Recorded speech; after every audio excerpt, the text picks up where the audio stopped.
మీ వ్యాపార ప్రకటనల కోసం ఈ నంబర్ను సంప్రదించండి. నమస్తే, వెల్కమ్ టు స్పెషల్ టాపిక్.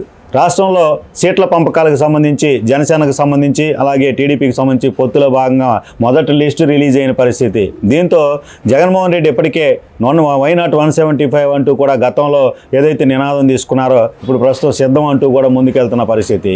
ప్రస్తుతం 6 లిస్టులకు సంబంధించినటువంటి జాబితాలు ఏదైతే వైసీపీ నుంచి రాగా మొదటి లిస్ట్ అనేది జనసేన టీడీపీ పొత్తుకు సంబంధించి వచ్చింది. దీనికి సంబంధించి మనతో ఉన్నారు జనసేన అధికార ప్రతినిధి ఆళ్ళ గారు. ఆయన స్పందన ఎలా ఉంటుంది ఈ యొక్క తాజాగా లిస్ట్ వచ్చిన పరిస్థితుల్లో జగన్మోహన్ రెడ్డిని ఢీకొని జనసేన టీడీపీ ఎలా ముందుకెళ్ళబోతుంది ఎన్నికల్లో అని మనం తెలుసుకుందాం. ఆళ్ళ గారు నమస్తే. నమస్తే. ఏం సార్ ఇప్పుడు దాకా కనీస సీట్లకు సంబంధించి ఎప్పుడైనా ఆసక్తి ఉన్నటువంటి పరిస్థితి జన సైనికుల్లో జనసేన లీడర్లలో ప్రస్తుతం సీట్ల ప్రకటన జరిగింది ఫస్ట్ లిస్టుకు సంబంధించి, మీరు ఎలా స్పందిస్తున్నారు? వైసీపీ అధ్యక్షులు ముఖ్యమంత్రి గారు ఒక సంవత్సరం నుంచి ఒక వాయిస్ పెట్టారు. 175 సీట్లకి 175 సీట్లు, వైనాట్ 175 అని చెప్పి మాట్లాడుతూ మొదలుపెట్టారు. ఎందుకంటే ఆయన ఎప్పుడైతే ముఖ్యమంత్రి పీఠం ఎక్కాడో అప్పటి నుంచి ఆయన అసమర్థ పాలన, అరాచక పాలన, అవినీతి పాలన, దాష్టికమైన పరిపాలన అంతా కూడా ప్రజలకు అర్థమైపోయింది. ఆయన ఎక్కిన సంవత్సరం 2 సంవత్సరాల నుంచే పూర్తి వ్యతిరేకత ప్రజల్లోకి వచ్చిన సమయంలో వాళ్ళ పార్టీ నాయకులు, పార్టీ శ్రేణులు అన్నీ కూడా డీలా పడిపోతున్న సమయంలో వైనాట్ 175 అని చెప్పేసి ఒక మాటని 151 కాదు మనం 175 గెలుస్తున్నాం అని చెప్పేసి ఒక స్లోగన్ ఇచ్చి వాళ్ళు ఆత్మవిశ్వాసాన్ని పెంపొందించాలని చెప్పి ప్రయత్నం చేశాడు. అలాంటి ప్రయత్నం బిడుచుకొట్టి ఈ రోజున అభ్యర్థులు ఎక్కడా అని ఎత్తుక్కోవాల్సిన పరిస్థితి ఏర్పడింది వైసీపీ పార్టీకి. మేము డబ్బులు ఇస్తాం, ఎంపీ అభ్యర్థికి 150 కోట్లు ఇస్తాం, ఎమ్మెల్యే అభ్యర్థికి 50 కోట్లు ఇస్తాం, అభ్యర్థులు రండి అని చెప్తే మేము వద్దు, ఓడిపోయే పార్టీకి మేము రాము, నీకు దండం, నీ పార్టీకి దండం అని చెప్పి వెళ్ళిపోతున్న సందర్భాలు ఉన్నాయి. ఈ రోజున గుంటూరు ఎంపీ అభ్యర్థిగా ఉమారెడ్డి వెంకటేశ్వర గారు కుమారుడు ఉమారెడ్డి వెంకటరమణ గారు అనౌన్స్ చేసిన తర్వాత మళ్ళీ ఈ రోజున మళ్ళీ అతనికి గెలవడం చెప్పి అర్థమైపోయి అతనంతటా ఆయనే మానుకొని ఇంటికి వెళ్ళిపోతే అభ్యర్థులు ఎవరు లేకపోతే ఆళ్ళ రామకృష్ణారెడ్డి అని చెప్పేసి మన మంగళగిరి ఎమ్మెల్యే అమ్మనా బూతులు తిట్టి జగన్మోహన్ రెడ్డిని బయటకు వెళ్ళిపోయిన తర్వాత మళ్ళీ బతులాడుకొని కాళ్ళు పట్టుకొని తీసుకొచ్చుకుని పార్టీలో చేర్చుకొని ఇతనికి ఇప్పుడు మేము డబ్బులు ఖర్చు పెట్టుకుంటాం, నువ్వు గుంటూరు ఎంపీకి వెళ్ళమంటే ఆయన ససేరిమీని అంటున్నా కూడా నువ్వే చేయాల్సిందే, నీకు 150 కోట్లు నీ బ్యాంకులో డిపాజిట్ చేస్తావు, నువ్వు మేము ఖర్చు పెట్టుకుని వెళ్ళమంటే అట్లా బతులాడుకునే పరిస్థితి. ఇప్పటికి 6 సార్లు లిస్ట్ వదిలారు. 6 సార్లు లిస్టు వదిలినా కూడా వాళ్ళు వదిలింది ఎంతమందిని? 8 మందినో 78 మందినో వదిలేరు. వాళ్ళని కూడా తర్జని భజ్జని పడి అటోల్ని ఇటు ఇటోల్ని అటు. నర్సరాపేట ఎంపీగా అనిల్ కుమార్ ఏంటండి అక్కడ ఏం చేశారు? నెల్లూరులో ఒక ఎమ్మెల్యే అభ్యర్థి ఆడ విలువ కోల్పోయి అసెంబ్లీలో అతన్ని చూసి నవ్వుతూ ఉన్నారు. పోలవరం ఎప్పుడు పూర్తవుతుందంటే 2021 0.5% అని చెప్పి డైలాగులు చెప్పినటువంటి అనిల్ కుమారు వారు పూలవరం పూర్తిగా ఈయన పని మాత్రం అయిపోయింది. అక్కడ నెల్లూరులో పని అయిపోతే ఇక్కడ తీసుకొచ్చి మళ్ళీ నర్సరాపేటలో తీసుకొచ్చి ఎంపీకి వేస్తూ ఉన్నారు.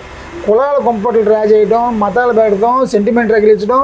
మాట్లాడితే జగన్మోహన్ రెడ్డి నేను మీ బిడ్డని మీ బిడ్డని అంటున్నాడు. నువ్వు ఎవరికి బిడ్డవయ్యా?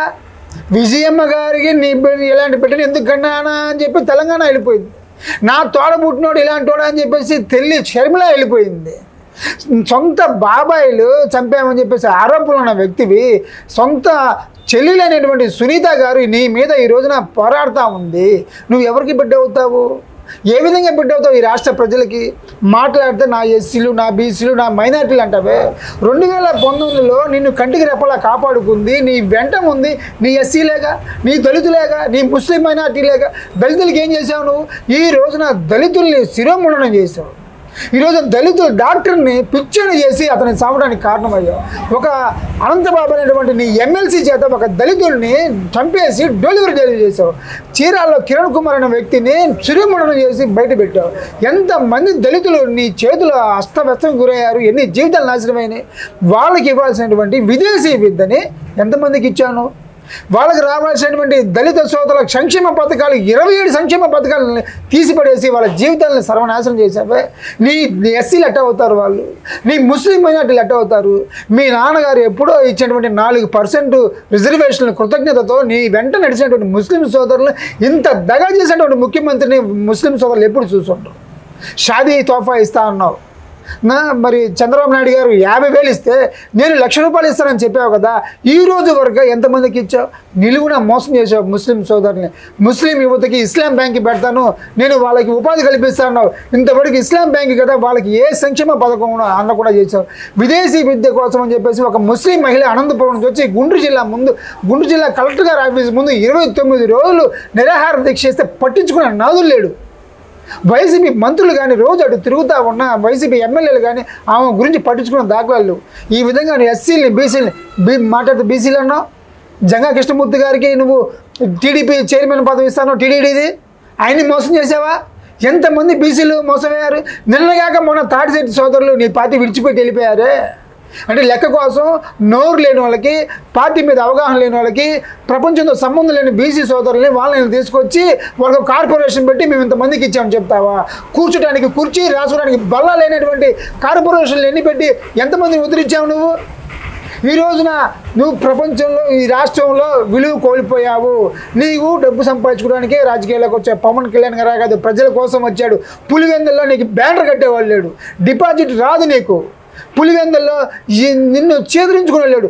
ఎప్పుడైతే నువ్వు సొంత బాబాయిని చంపావని 2019 నీ నాటకాలు చూసిన తర్వాత వాస్తవాలు ఎప్పుడైతే బయటకు వచ్చినాయో ఆ రోజు నుంచి జగన్మోహన్ రెడ్డిని నమ్మేవాడు ఎవ్వలేడు పులివెందుల్లో.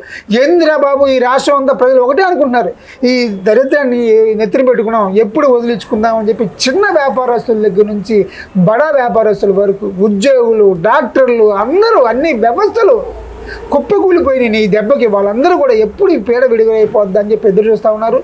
అసెంబ్లీ సాక్షిగా మేము చెప్తా ఉన్నాం, రేపు 2024లో నువ్వు శంకరగిరికి మానేలకు వెళ్తావు. శ్రీకృష్ణ జన్మస్థానంలోనే నీ భవిష్యత్ అంతా అక్కడే గడిచిపోతూ ఉంటుంది.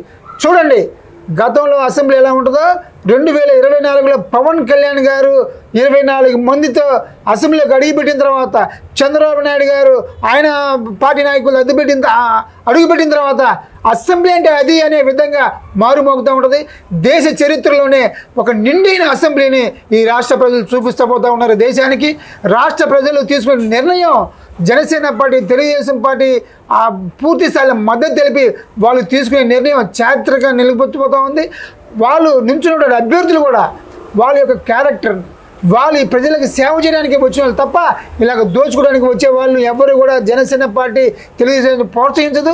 వాళ్ళ యొక్క వ్యక్తిత్వంతో, వాళ్ళ యొక్క ప్రజల యొక్క మద్దతుతో, ప్రజల సంక్షేమం కోసం, ఈ రాష్ట్ర భవిష్యత్తు కోసం, ఈ రాష్ట్ర శ్రేయస్సు కోసం ఏదైతే వాళ్ళు తీసుకుంటారో ఆ ఒక్కొక్క మాట, అసెంబ్లీలో మాట్లాడే మాట దేశానికే దుఃఖూసిగా మారే పరిస్థితి వస్తుంది. రాష్ట్ర ప్రజలు ఒక మంచి నిర్ణయం తీసుకుంటారని చెప్పి తెలియజేస్తాం.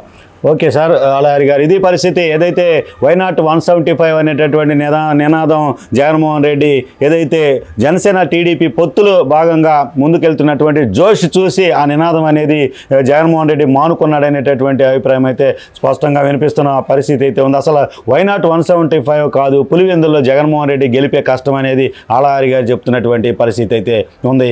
అసెంబ్లీలో పవన్ కళ్యాణ్ నేతృత్వంలో ఏదైతే అసెంబ్లీ అదిరిపోబోతుంది, అసెంబ్లీలో చూడటానికి జగన్మోహన్ రెడ్డి కూడా ఉన్నాడు. ఆయన ఓటమితో ఇంట్లో కూర్చొని ఇప్పటి వరకు పవన్ కళ్యాణ్ సినిమాలు థియేటర్లో చూశారు, ఇక అసెంబ్లీలో ఆయన ప్రసంగాలు సినిమాలాగా జగన్మోహన్ రెడ్డి ఇంట్లో కూర్చొని చూడాల్సిన పరిస్థితి.